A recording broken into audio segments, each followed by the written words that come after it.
These are the two boxes needed for the timing gate system. You can find them in the back room, aka the intern office. This first box has the gates, the timers, and the cord connectors. As you can see, one set of gates has numbers on it, like that one right there, and the other has a reflector on it. Here's the timer, and here's the cord connector. The next box has the cords that connect the gates, the stands for the gates right here, and the battery pack for the timer.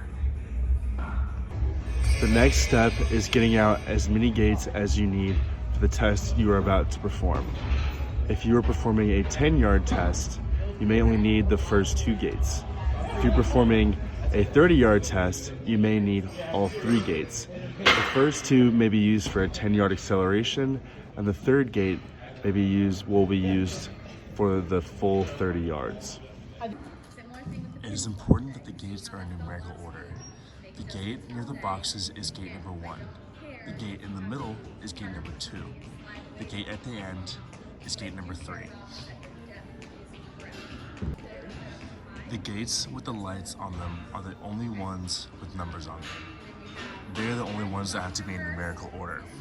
The gates with the reflectors on them, the side closest to the wall, do not have numbers on them.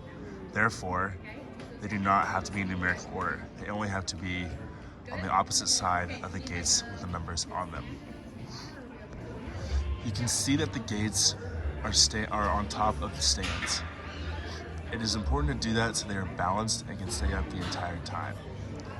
I usually set up the gates first and then lay the cords down and make sure that they can reach each gate. The part of the stand with the legs on top is the part that goes into the gate with the little opening on it, like so.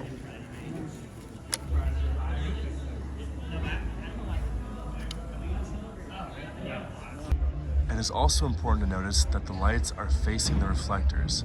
Although it may be obvious, it may not always happen the first time. It must face that way so the cords can plug in to the gates. A cord of this length is used to plug in from the connectors to the gates.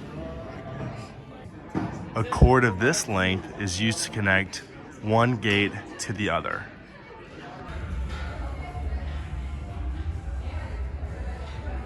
Here I'm at the start with gate 1 and its reflector.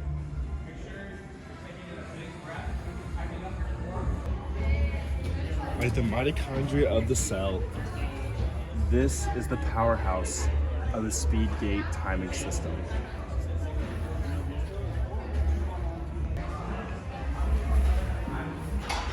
This piece is very important because it connects the timer to the starting gate, to gates 2 and 3. It also connects to the battery pack, which powers the timer and all of the gates. It is very important to pay attention to where things plug in. As you can see, the long side plugs into the timer and it plugs into the starting gate. The horizontal side, where the USB-C plug is, plugs into the battery pack. On the top, there are 2 plug-ins. The plug-in on the top plugs into gates 2 and 3. Here is our starting setup. We have the main plugins here with the timer, the battery pack, the little mitochondria, and the cord going all the way down to gates 2 and 3. We also have the starting cord right here, which goes to gate 1. So as we follow this cord down, we will follow it to gate 2, where there's a plug-in. This is the plug-in from the start. This is the plug-in or cord to gate 3. You can see that this cord plugs in on the right side and this cord plugs in on the left side. This little connector connects these two cords to gate 2. The short cord on the side with one plug-in goes to gate 2. As we continue to follow the next cord down to gate 3, you can see that it plugs in to the back of gate 3. There's no connector here because it's only plugging into one gate. So now we will have Zach start in an athletic position 2 feet behind the line. You can see I marked it with a cone. So it is important to start 2 feet behind the line so you don't trip the timing gates before they should start, okay? Now we have Zach run through the gates and we will look at the timer after so we can distinguish his 5-yard time and his 10-yard time. Ready, go.